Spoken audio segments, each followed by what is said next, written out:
So Linda is an associate professor in the area of management of tourism in the University of Bolzano. She works in Brunico, that is a decentralized building of the University of Bolzano. Bolzano is one of the most important tourism destinations in Italy. Even if people in the world do not know what is Bolzano, yeah. But probably in Germany they know, and Miriam is Switzerland, she knows, but in general they don't know.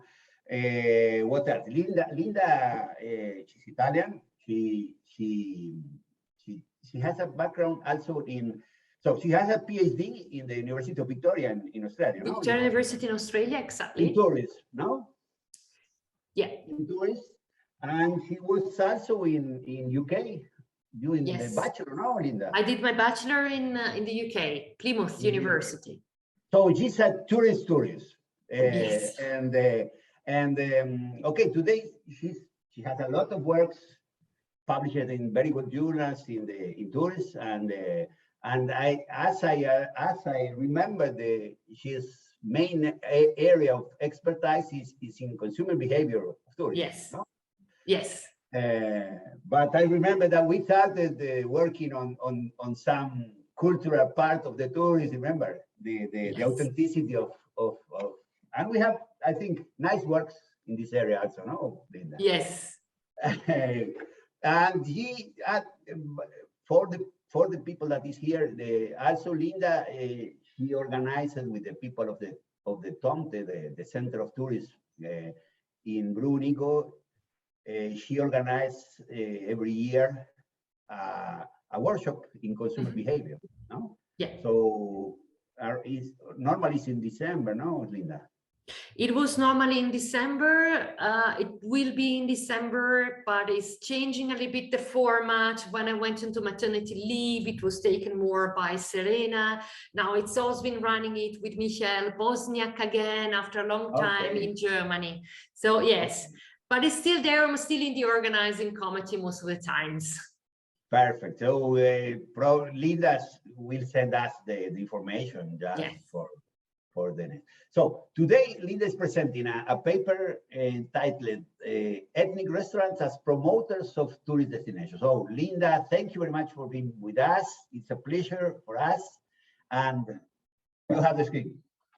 Well, thank you very much, Gabriel, for inviting me. So nice and so happy to see you all here. Now, I've heard while we were talking, Gabriel, you said you gave me some names of the people that came to do these presentations, these seminars. And I have to say, well, you have to step a little bit backwards because I'm not an economist. As Gabriel said, I am a consumer behaviorist. Although my PhD is related to tourism and it's related to travel behavior, information search and specifics. So it's something about consumer behavior again. It was taken at the School of Applied Economics, but I have to say I'm not an economist. So I'm much more about the psychology of tourists, much more about perceptions of tourists. So, and today I am talking about ethnic restaurants as promoters of tourism destinations. So I'm trying to put it as a presentation. I apologize. Here it is, so you can see it. I'm not familiar with Zoom because we normally use Teams here at this university, but it should all work. So normally I do my studies in tourism, tourists behavior, but today instead of considering tourist behavior, I am actually going to consider potential tourist behavior.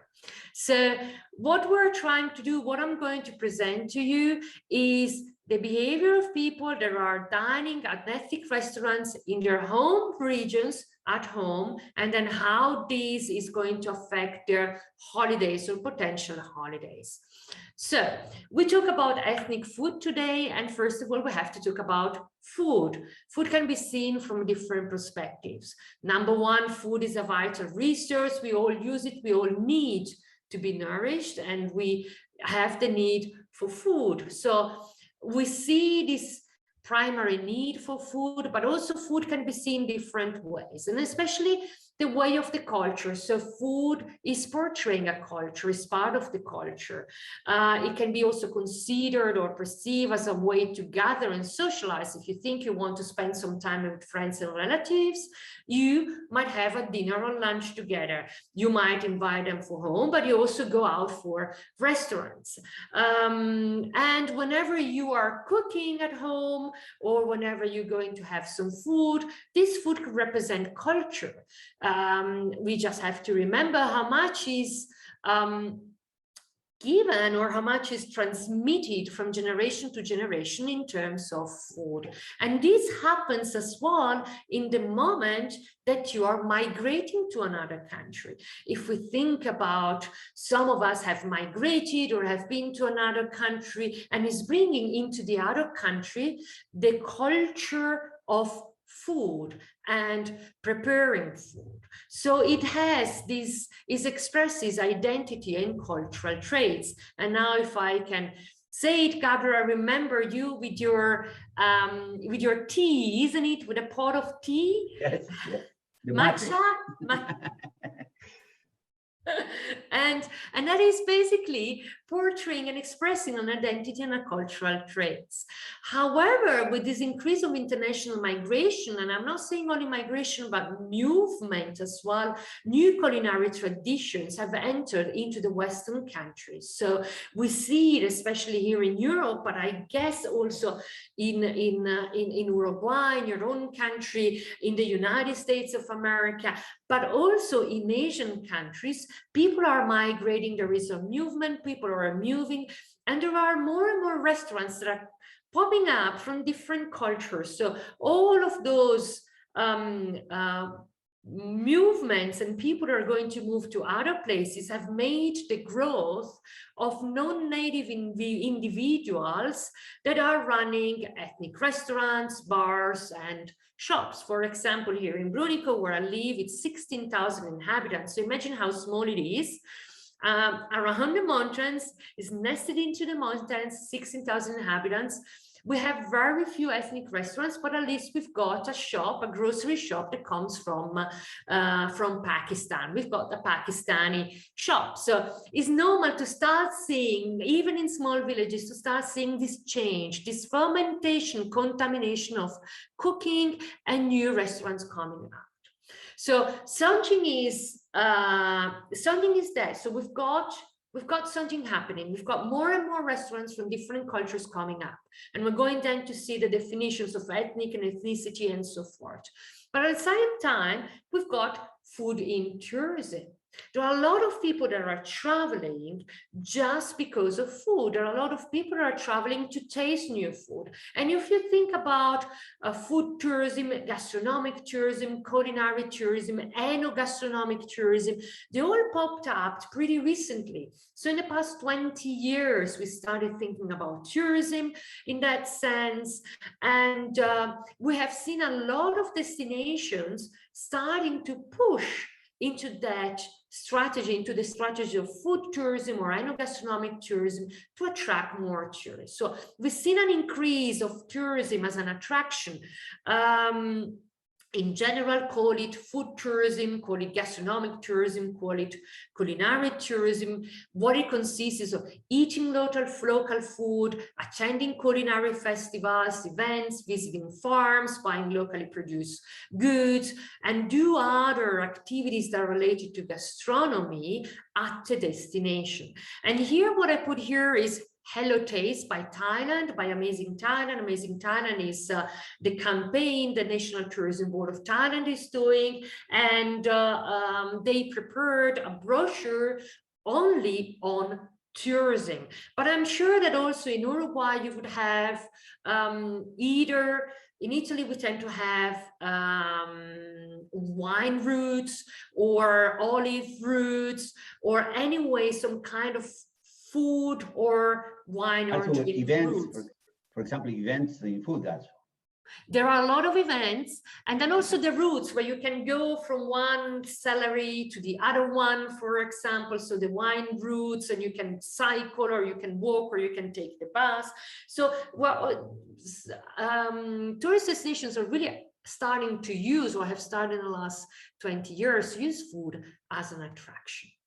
Here I just have, you know, Hello Foodies is another campaign, and is a video, short video that Amazing Thailand did again to attract culinary tourists, and that was done pretty recently. Just to remember, there is also food that you can have in Thailand, not only beach and sand and so I'll just show it to you very briefly, but I'm going to talk on top of it. There is no sound apart from music. So you see portraying the food that you can have, all in a modern way, in a very stylish way. And you're going to see then, when I'm showing to you some of the characteristics, that the people that are attracted to food tourism are normally young and females. Young females, well educated. So it appears to be a good segment, market segments for destinations. So this is just marketing campaign that is done. And if we, now I cannot skip to go to the beginning, but it's from Amazing, sorry, to the end. It's from Amazing Thailand. So you can see they're trying to pick different type of tourists. Lida, you are showing something, or because we only have the screen of the first page of. So you don't see the screen, you don't see the video? What we only see is the first page of your presentation. Oh. So I think you were presenting in general, so I didn't want to. Okay, now we see the second, the third page. Okay, so you have to do it by yourself. And please, you can also put the full screen in the presentation. It's a PowerPoint presentation. So if I do the full screen like this, or start presentation or something like this. Okay. Yeah, I started my presentation. Ah, no. So do you see my slides going through? As you said, have you done before, it was good. Okay, so not presenting, you mean? No. We saw the full presentation of the screen. I don't know what you have done, but yeah, we have. It lasts only 1 second. Yeah. Can you see? Yes. Now it's okay. I move forward. I think it's the way she's sharing the screen. Because she's sharing only the PowerPoint and not the full presentation. Oh, then give me a second. I stop share and I redo it. Sorry. Share. And you have to select like the full presentation instead of the screen. Presentation. Let me see. Share. Share screening. Okay. Yes. Okay. Yes. See it. Is it moving? Is it moving forwards? Yes. Yes. Yes. Okay. Perfect. So, okay. So just quickly, here is Hello Taste from Amazing Thailand. So the campaign that they did only specifically to attract food tourists. And here we've got the video from Hello Foodies. So you didn't see it, but I just talked about it, just few very quick scenes, and that is from Amazing Thailand. And the people that is trying to attract, and we're going to see from the profile anyway, that Robinson and Getz got of food tourists is young females, well-educated people. And in here, that's what they're trying to do. Remember that there is Thailand only for the beach, but also for great tourism. So that's just one of the many campaigns that are done by tourism destinations to attract food tourists. And I have to say that Thailand is one of the destinations that have major natural resources, but there are other destinations that don't have natural resources like Thailand. Thailand has the sea, has beautiful beaches, have coral reefs. Thailand has also a culture, a natural culture, has temples, for example, but still has realized that people are traveling also for tourism. But there are other destinations that don't have so many attractions, especially natural or cultural attractions, and then they're trying to attract tourists to through food. And it all started in the late 90s, so about 20 years ago, when destinations have started to think what is their competitive advantage and what is their comparative advantage. With competitive advantage and comparative advantage, we're actually dividing what a destination can count on. So comparative is whatever the destination has to portray, all of the resources. So comparative advantage would be having beautiful mountains, having beautiful beach or beautiful beautiful landscapes, but also having resource or super infrastructure, superstructures, like for example, having an airport or having a stadium to use to attract tourists. But then there is also a competitive advantage, and the competitive advantage is how I use these resources to attract the tourists, how I'm using and combining the different resources, the knowledge that I have, the management capabilities that I have as a destination to prepare the package and to attract the tourists. So destinations, once they have understood that they have to divide between comparative and competitive advantage, when doing an assessment of their comparative advantage, they realize that some of the resources were similar to other destinations. For example, I said Thailand is very nice, has a very nice coast, has the beach, has the coral reef, but other destinations might have the same. So it still attracts tourists, but it needs something more. How they're going to portray it, how they're going to use it. And what destinations found out is that culture is something specific. Each culture is different. So each culture can attract different tourists for different reasons. Now, for example, I don't know if Gabriel ever told you about Bolzano and where he was working. It was a bilingual, actually trilingual region, because we have the Italian culture, which is only 25–30% of the population, more or less. We have the German culture, which is about 70% of the population. And then we've got the Latin culture, another culture, another language, which is about 3% of the population. And South Tyrol, which is in Bolzano, but South Tyrol, which is the province of Bolzano, is one of the major attractors in Italy. So you might think about Rome, you might think about Florence, but as a region, we're doing very, very well in terms of tourism, not only in terms of international tourism, but also in terms of domestic tourism.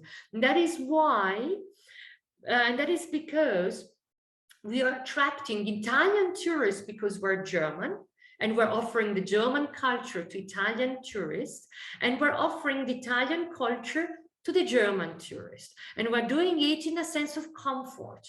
The Italian tourists are coming to South Tyrol to see the German culture. With Gabriel, we worked on Christmas markets, and Christmas markets were just part of the German culture.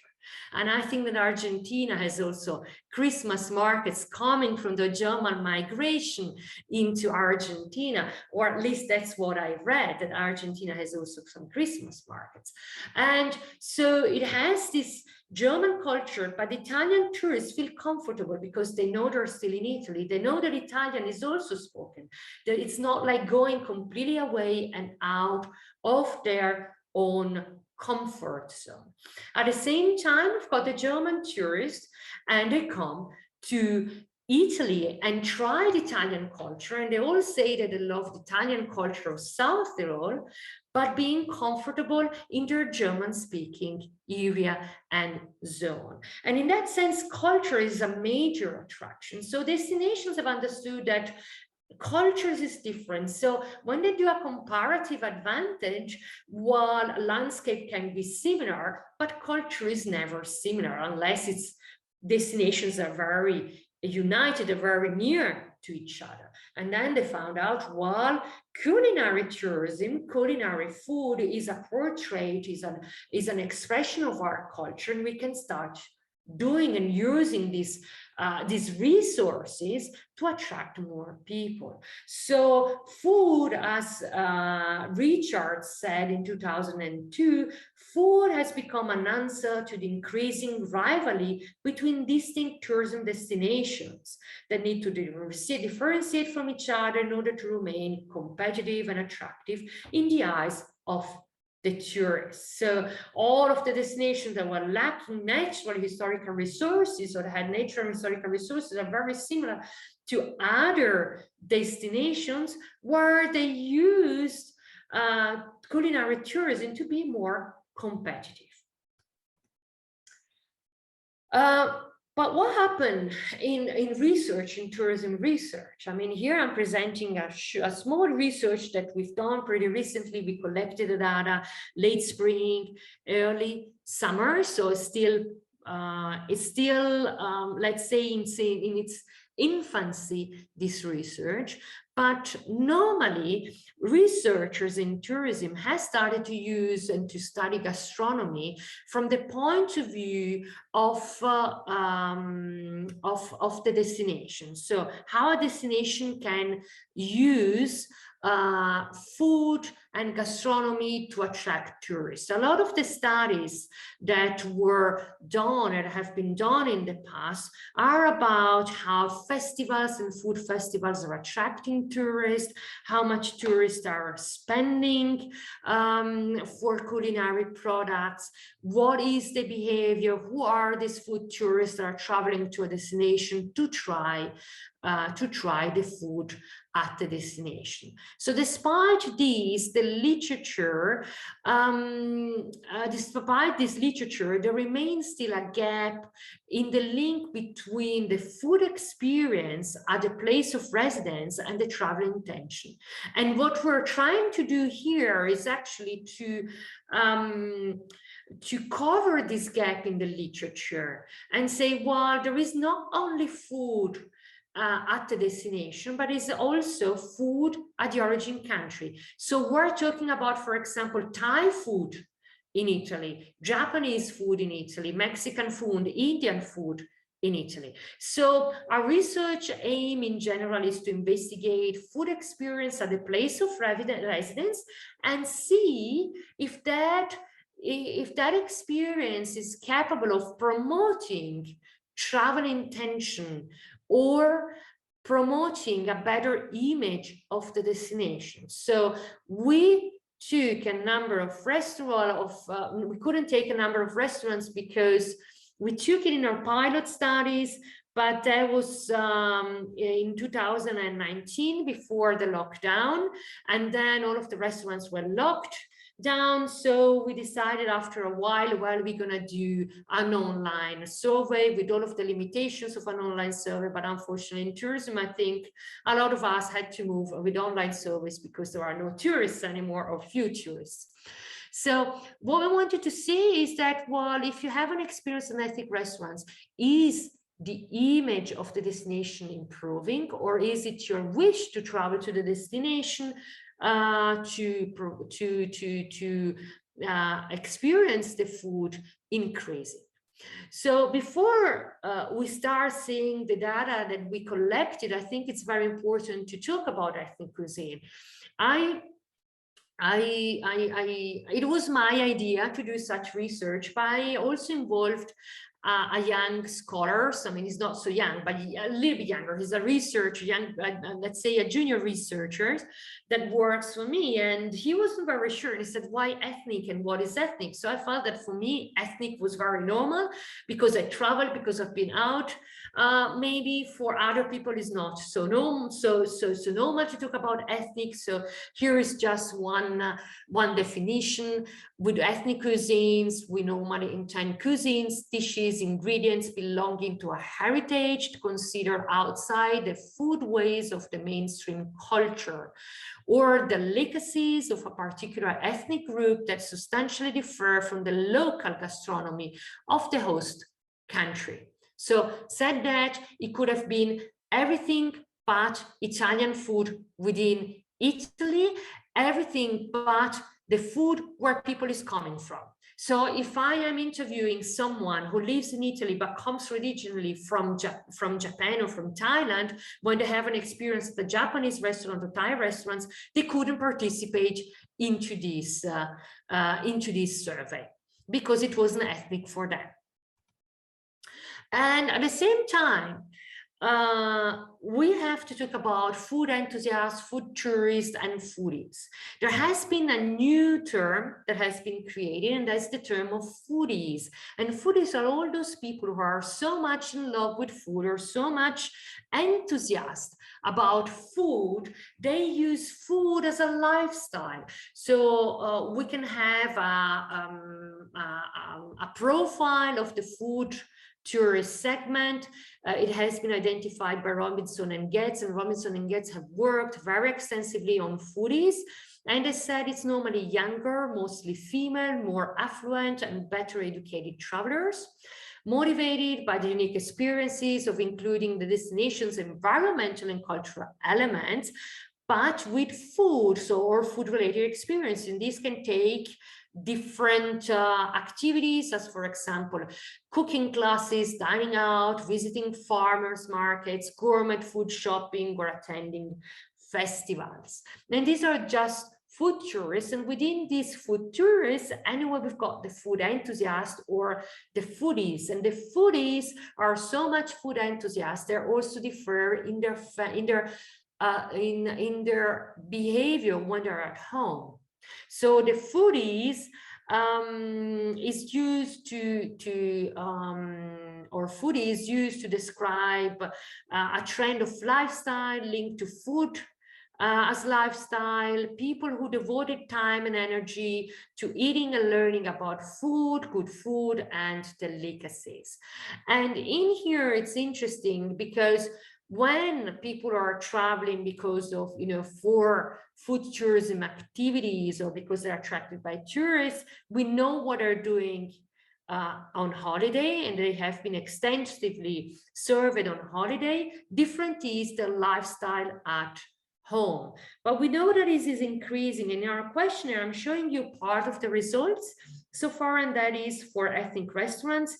We also had some questions at the end of the questionnaire related to their behavior in cooking ethnic food at home, so their own cooking, and the use of social media as influencing them for recipes and for cooking food. And that was particularly taken into consideration during the pandemic, or at least we always asked during the pandemic, because my initial hypothesis was that people were cooking ethnic food and were going to ethnic restaurants, or if not going to ethnic restaurants, at least having ethnic food through takeaways, ethnic restaurants, because of the pandemic, because they were not allowed to travel, and therefore they were looking for ethnic food as a way of traveling, as a way of feeling out of the ordinary, as a substitute of traveling. So what we did at the end was creating an online survey that was addressed to all people living in Italy that had dined at ethnic restaurants in the previous 24 months. We asked them, think about, in the last 24 months, have you been to an ethnic restaurants? We identified for them, we provide them the definition of an ethnic restaurant so they knew what was ethnic for us, and that is, if you are coming from Thailand, you're going to a Thai restaurant, then you're not having any ethnic cuisine.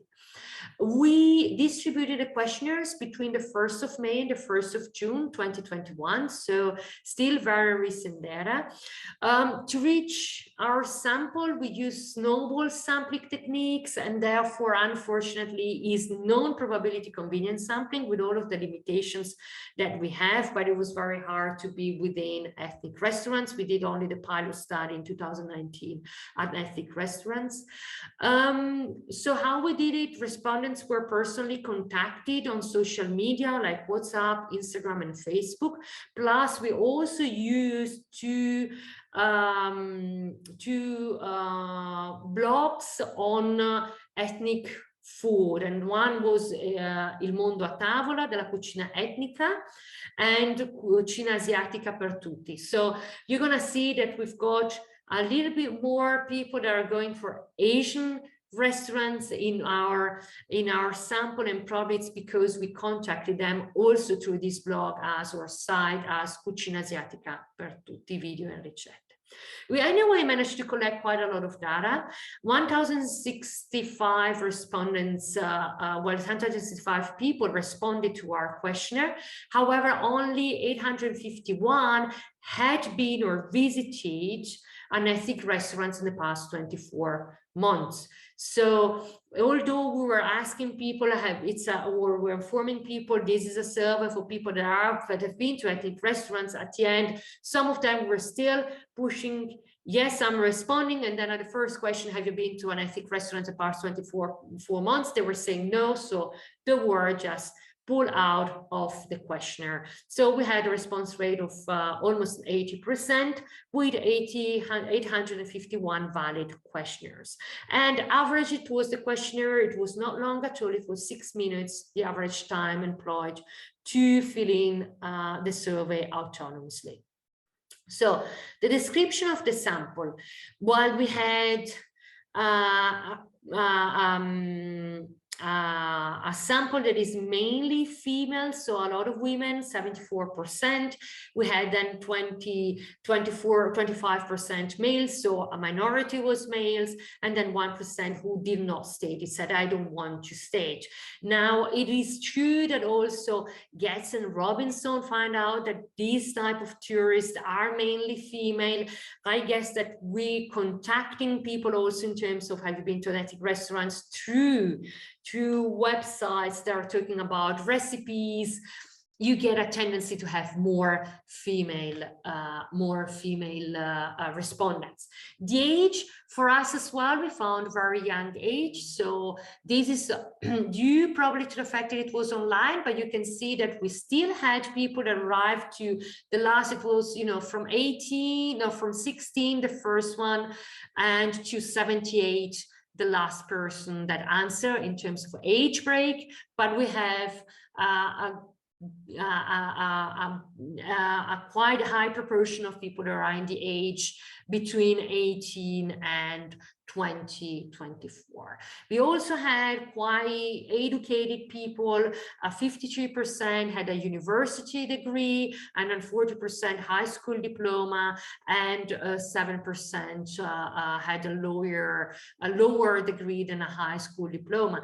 So you can see, yes, we had very young people, but we did not have students. We also had people that already graduated at the university, but not only students. So people that already had a university degree. Now we asked, first of all, have you ever been to an ethnic restaurant in 24 months? Yes or no? No, go out of the questionnaire. Yes. What restaurants have you visited? And we put there a number of options saying, have you visited in the last 12 months? Have you visited in the last 24 months? Or have you visited it in both periods? And here are the answers that we have the most. So you can see it's Japanese number 1, Chinese, Indian, Mexican, and Thai. Now, this doesn't mean they're the most favorite restaurants. I would say are also the most available restaurants. If you're looking, for example, for an Arabic restaurant or Maghrebi, Northern African restaurant in Italy, it would be very hard to find. There are very few Argentinian restaurants. So these are, yes, the most beloved restaurants, but also the most present one where you can go. But still, you can see how much Japanese cuisine is becoming very popular in Italy. What is interesting is to understand if people are going to the Japanese restaurant thinking they're having real Japanese food, or if they're aware the Japanese restaurants in Italy are run by Chinese people. And so their sushi that is provided on the table is actually a Japanese sushi prepared by a Chinese person who has somehow reviewed the recipe from a Chinese perspective. And this is what is interesting anyway when talking about consumer behavior, because we're talking over and over about perceptions. And here we're just asking about perceptions. And what people perceive then is what is perceived is making them act in different ways. So people anyway had a lot of experience at the Japanese restaurants, Chinese, and then Indian restaurants. We had a set of questions, general questions, in asking them, well, what is your perceptions of dining at ethnic restaurants in general? So the Likert scale that we used was 1 to 5. You can see here that they agreed, but they're not fully convinced of these statements. We thought that some of the statements related to culture were coming out much more, or dining at ethnic restaurants to travel with their minds was coming out more, or learning about the culture. But at the end, it's more important to spend time with friends and relatives. So going to restaurants to spend time with other people, to have this gathering together along with food and around food. However, still people agree that dining at ethnic restaurants would learn something something new about different cultures, that tasting ethnic food in restaurants increase the wish to visit the destination, that dining at ethnic restaurants would let them travel with their mind. So it's kind of a substitution, not a substitution, but it's becoming like a travel, and the quality of food would improve the image that they have at the destination. That is in general. So we asked them, have you gone, and in general, when you go to ethnic restaurants, what do you think? Then we asked them, what is the experience that you remember most? Now think about an experience you had at an ethnic restaurants and keep with that experience in mind. What is the one that you remember most, and tell us in which restaurant.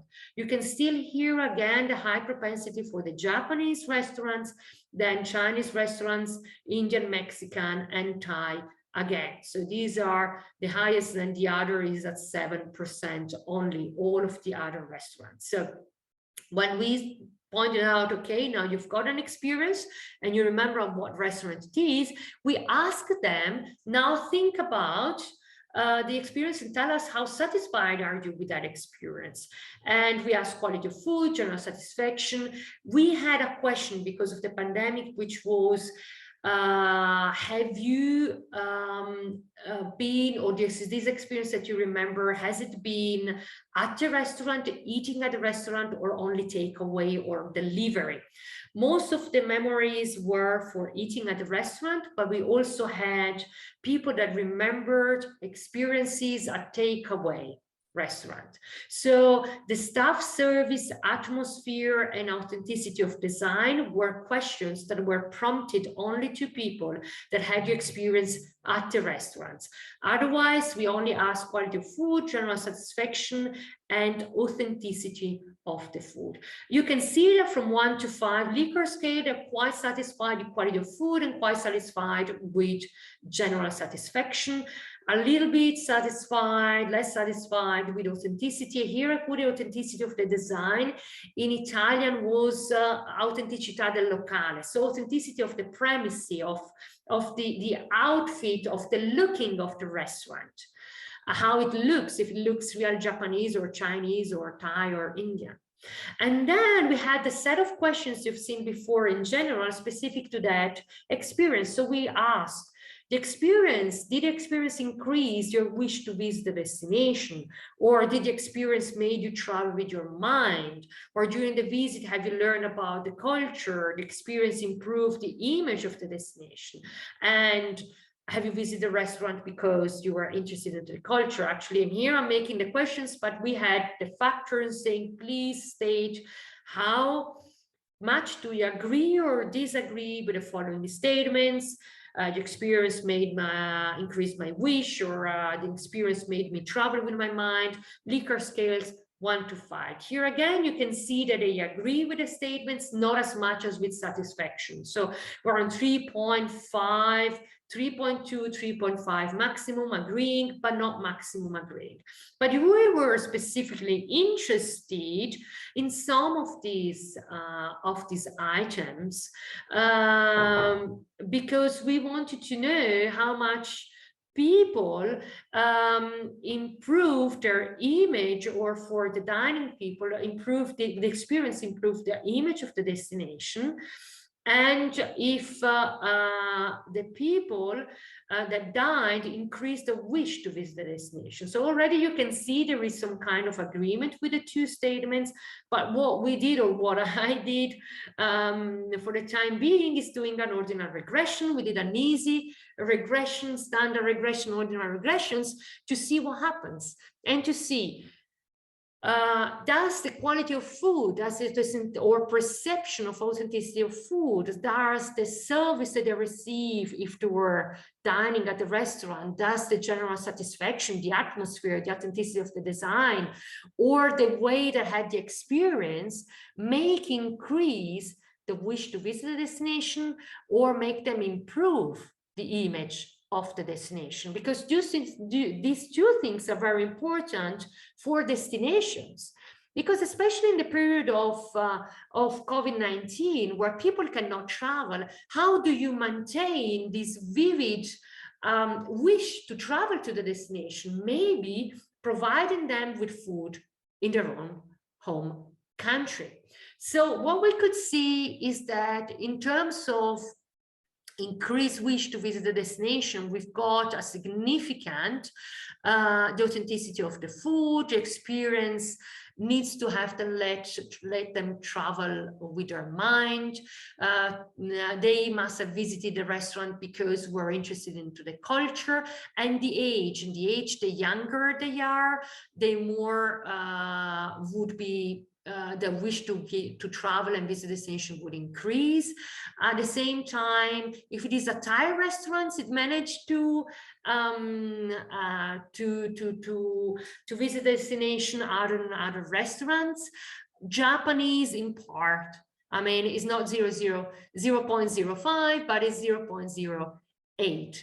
For the improvement of the image of the destination, we can see that general satisfaction is significant. Again, the way they experience the restaurant and the food. So the experience made me travel with my mind. I visited the restaurant because I was interested in other cultures. During the visit, I learned things about the culture. The age, being female partially, and the age, again here, the younger, the more they are inclined to improve their image. And the model, just quickly, model information. So it's significant, both models. I have model 1 here, increase with visit to the wish to visit destination, improvement of the image of the destination, both significant. Pseudo R-square, again, work quite well in explaining. And I didn't provide here the test of parallel lines. That was also significant. What can we say?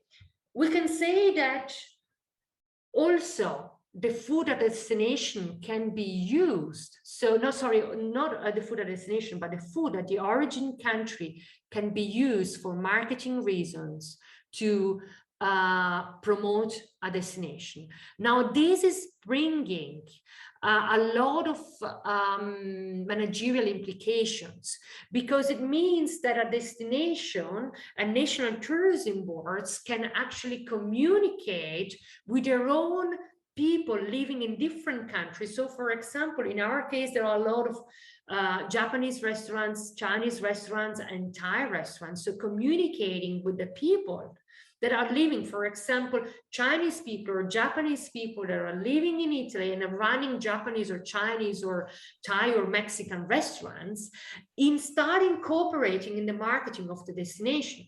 So it can be the brochure can be presented directly at the destination. It can be that videos can be provided to those restaurants so that the videos can be portrayed and can be shown at the restaurants during the visit of the restaurants. Can also be that it can be, for example, a certificate, or let's say no more than a certificate, but let's say a brand that can be given, let's say a certificate,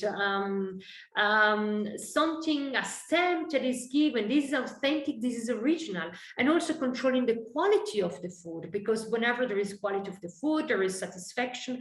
Whenever the people are having an experience where they can learn about the new culture, where they can not only learn about the culture, but also travel with their mind, they're immersed into something different, then they would be willing to visit the destination, to try the food at the destination.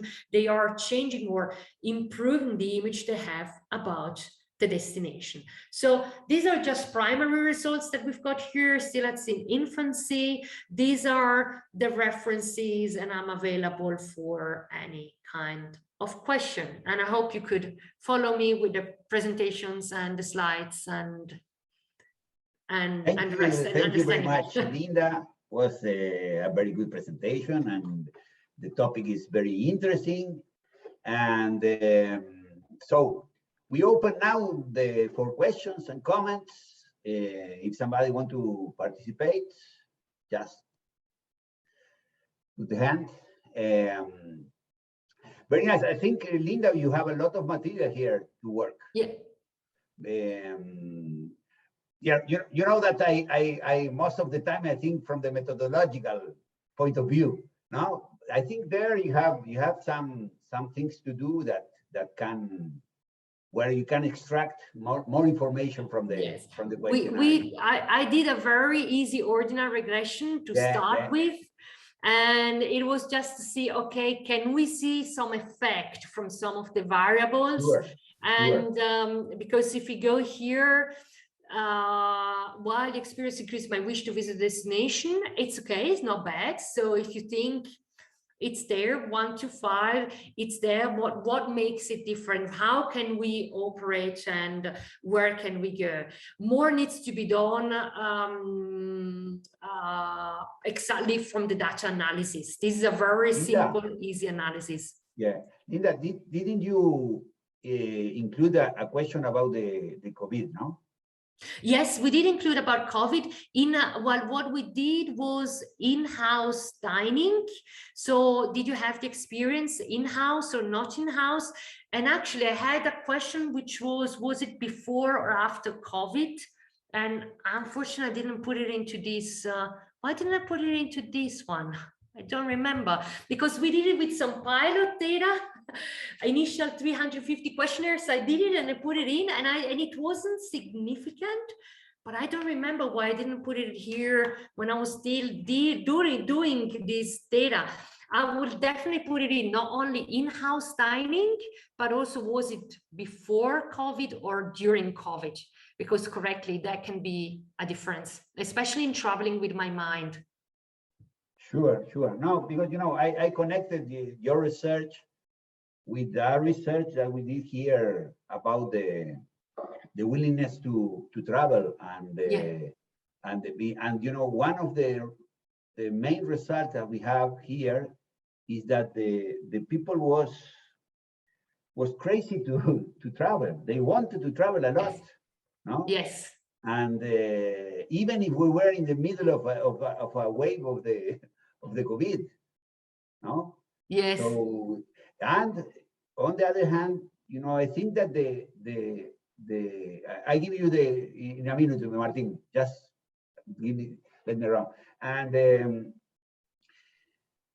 on the other hand, I think this looking at food and ethnic food in particular, as a tourist attraction is a topic that was not very worked in, no, it's not very analyzed in the paper. So I think this is a good thing to present, to also to the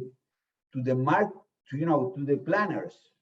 Yes. Because, for example, one thing that I see in general is that the ethnic restaurants that you have in a country that is not the origin destination is not controlled by the country of origin, for example, no? Sometimes there is, I remember that for the expo in Italy, for example, I remember that Uruguay sent a restaurant as a brand of the country. They were cooking some meats and things like this, grilled. But this is not the general case. What you are talking about, for example, now is, I think, are ethnic restaurants, but that are not controlled, let's say, by the original country. Yeah. Where they can say, oh, no, this is not Mexican, this is, no? Yes. Exactly, and that's why I'm saying, even introducing a certificate like we've got in Italy, we've got top, dojichi, and saying that is so amazing. Thailand could say, okay, I certificate my Thai restaurants around the world, showing that this is real, authentic Thai cuisine, so they can try the restaurant. And moving out all of those restaurants that are merchandising, commercializing cuisine. I had a friend when I was living in England, and her parents were from Hong Kong and had a Chinese takeaway. And she told me, I'll invite you to our restaurants and I'll ask my father to cook real Chinese food for you. Because, those British don't understand the difference, so we provide with them whatever. And she was the first one to say, and in Italy, a lot of the sushi that is created by Chinese people, and it's not the real Japanese sushi, it's the Japanese sushi reinvented by Chinese restaurants. And that's only the simplification that we have, because I think there is not Italian food. There is a food of the regions of Italy that is very different, no? Yes. And so when you come in, let's say, in Mexico, in the United States, or wherever, to an Italian restaurant, is a combination of things that, nobody understands what it is, no? Because Italian food do not exist. What you have is I think the same is for France, for China, surely, no? Yes. No. Okay, so let's Martin. Martin. Yes, Martin. Okay, a very interesting presentation, Dr. Osti. It is a topic we're familiar with. I wanted to know, you talked about the destinations in Italy that are more oriented towards tourists. How did they cope with during the pandemic with presumably less travelers? And I think that there are many such destinations in Italy and also all other parts of Europe, and also regarding what you mentioned about people who order food online, how do you think that this has affected behavior and perceptions towards ethnic cuisine or food? So number one, how destinations reacted. We have different types of destinations in Italy. So we've got the cultural destinations, cultural cities mainly, Rome, Venice, Florence that are attracting certain types of tourists and are mainly attracting international tourists. And then we've got seaside destinations and we've got mountain destinations. During the pandemic, we've been through different lockdowns, and each lockdown has been tremendous for hoteliers, for restaurants, and the only way they could cope was with government intervention. So there were government interventions so that not all of them were just collapsing and closing. Still, some didn't open afterwards, others, and a lot, fortunately, managed to open. Cities were very badly affected because of international tourism, but already in summer 2020, we've seen revenge tourism coming up. As Gabriel was saying, you found that people want to travel, and it was called by scholars already at the beginning of 2020, sort of May, well, April, May 2020, revenge tourism. People wanted a revenge because when even only 2-3 months lockdown was too much for them. And what happened in Italy is that certain destinations actually increased their numbers for the months that they were open. And those destinations were mountain destinations.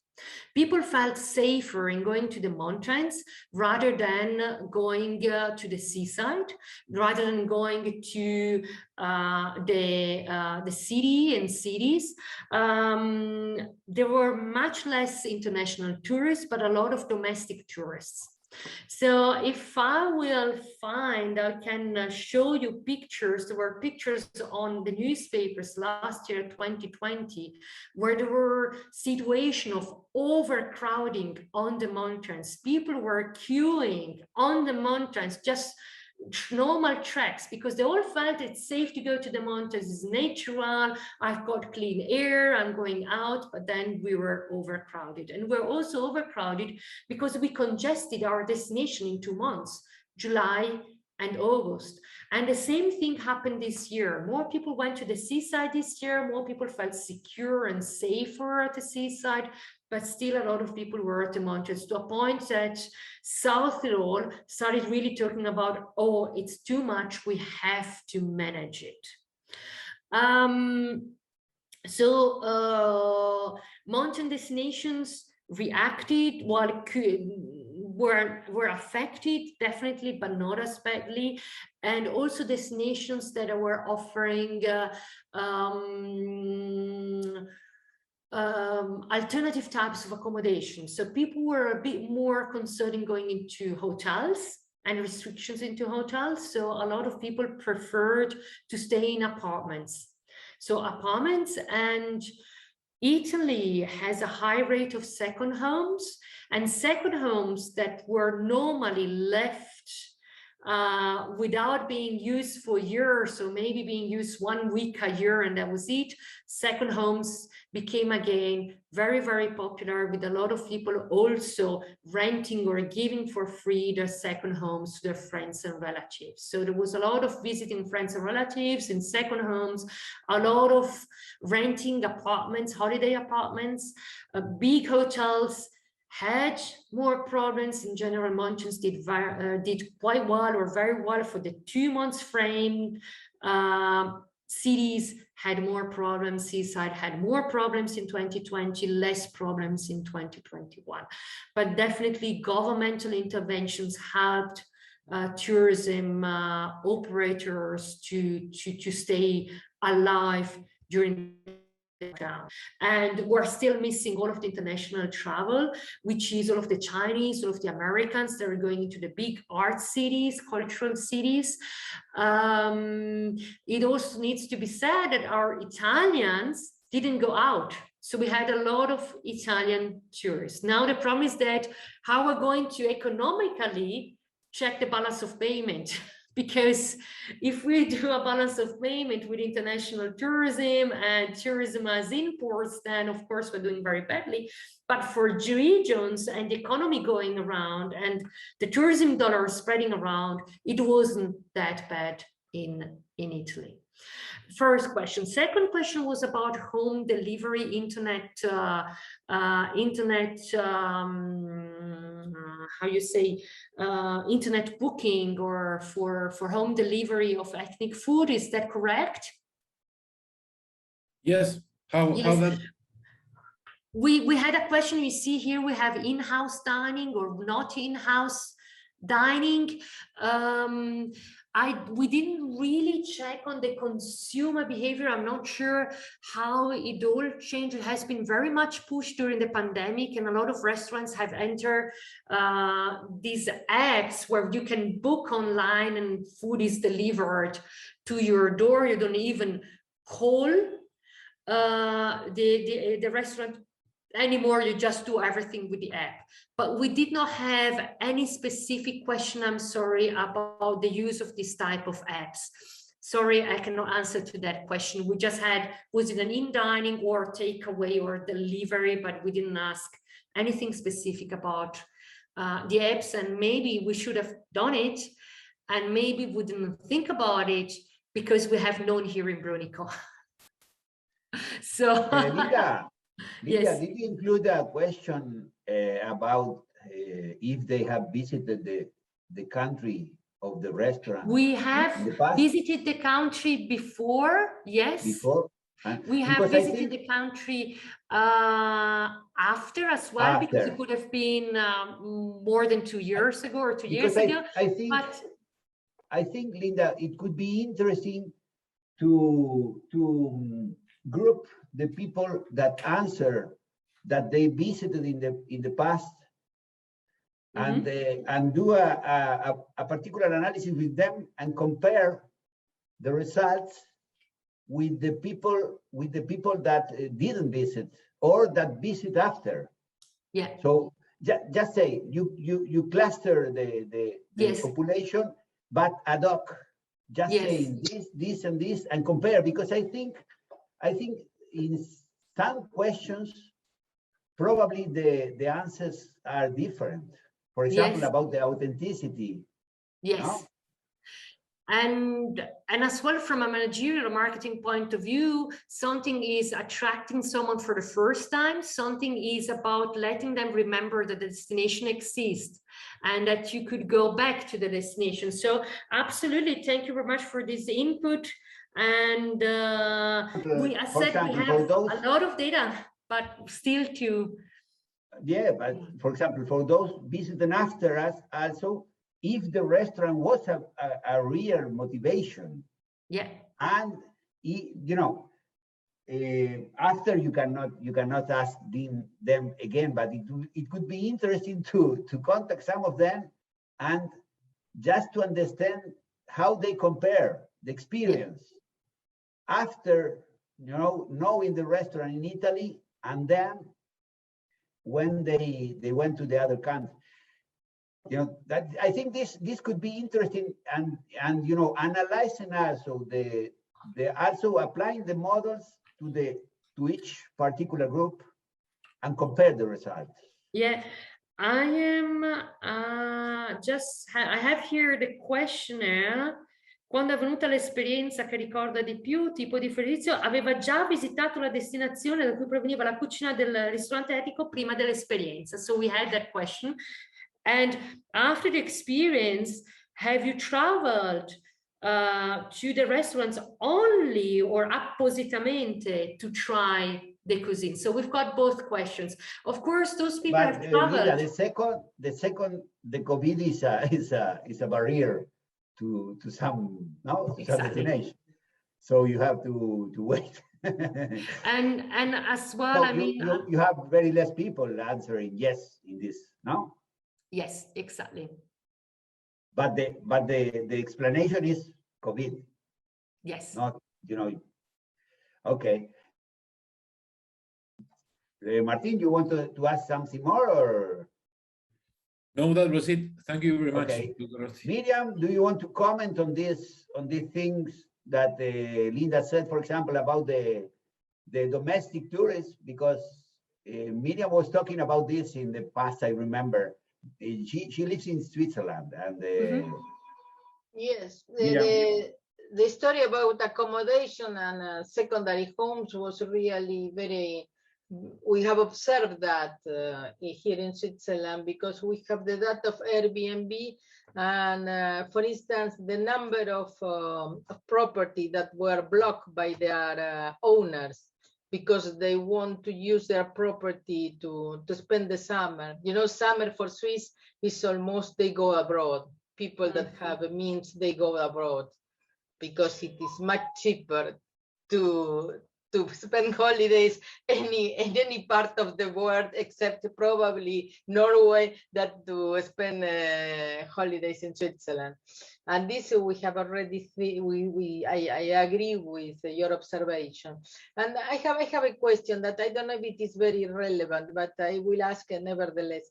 Do you think that the price of the kind of cuisine has an influence? Because you see, Chinese food is always they have the reputation to be cheaper than, for instance, or Indians. Do you have had any observation? Thank you. We didn't ask about the price spent because it was referring to memories in the past, and people tend to forget how much they spent. So it was very difficult. Would have it been on site, we could have asked how much do you intend to spend, or how much have you spent? But in this in this type of data collection, we couldn't include any financial or economic variable, unfortunately. I think that whenever we talk about satisfaction, we always compare it to price.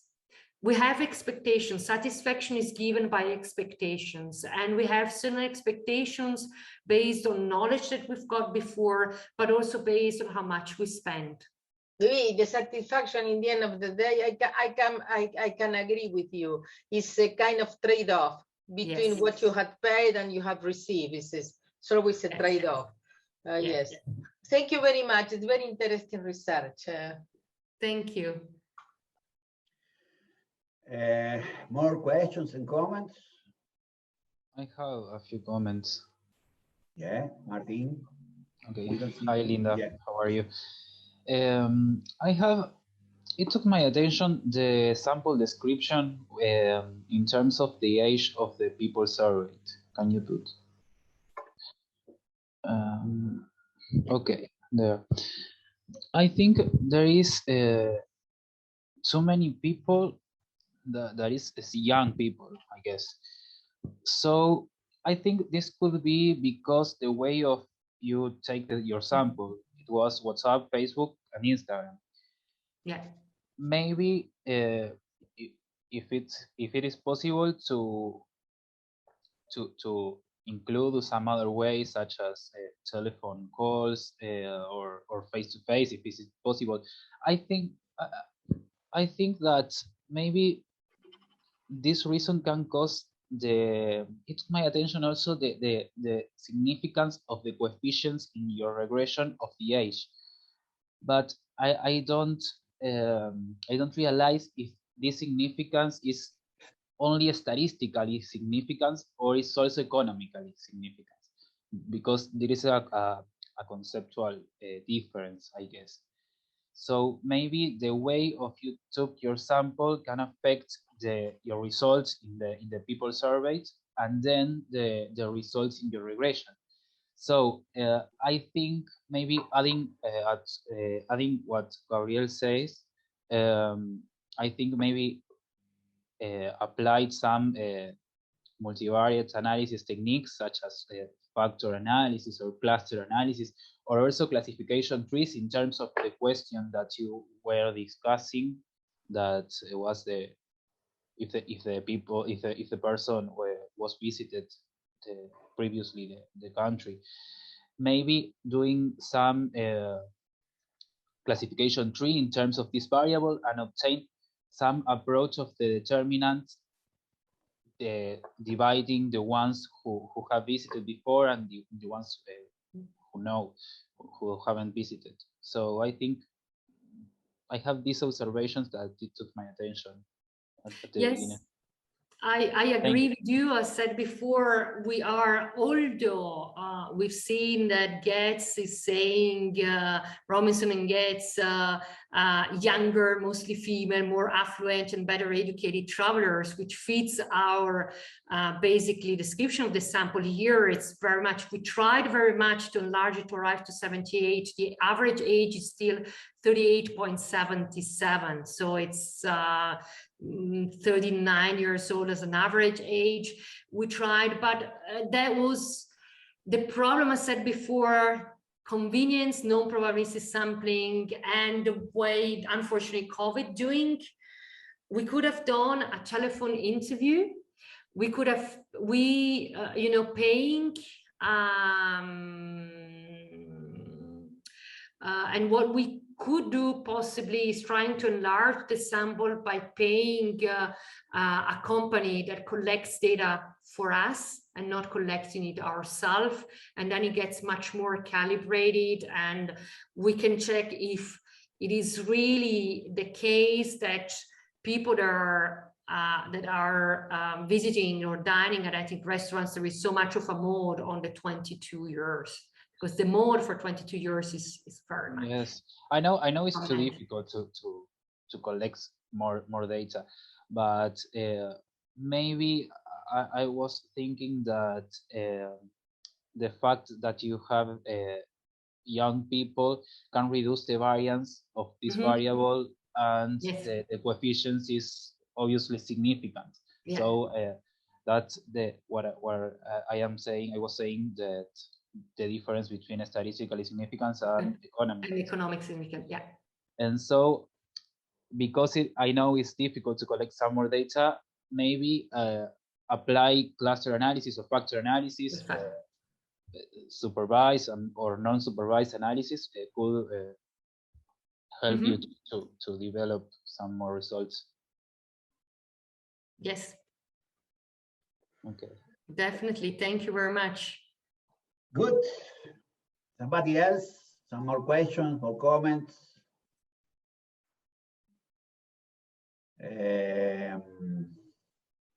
You know, I think you have the contact of Linda. If somebody's interested in this research, please contact me and contact Linda, because we can probably do something together. You know, Linda is always open to work with other people. So if somebody is interested in the topic, please let us know. And I thank you very much, Linda, for the presentation. The topic was very interesting, and so be in touch. Thank you very much, and thank you for everybody for being here in the seminar.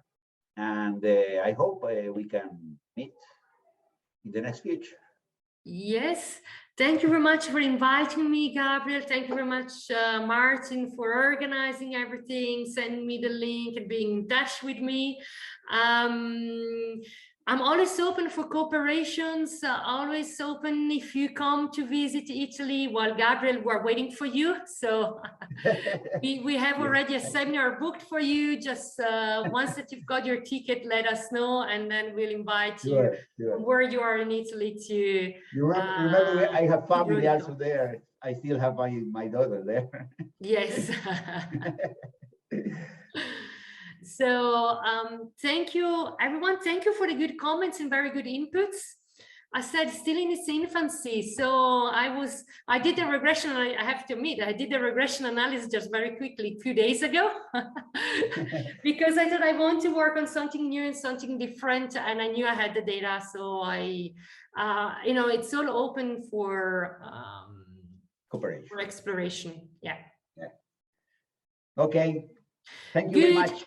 Thank you very much. Have a good day. Thank you. Bye. See you. Bye-bye. Bye-bye.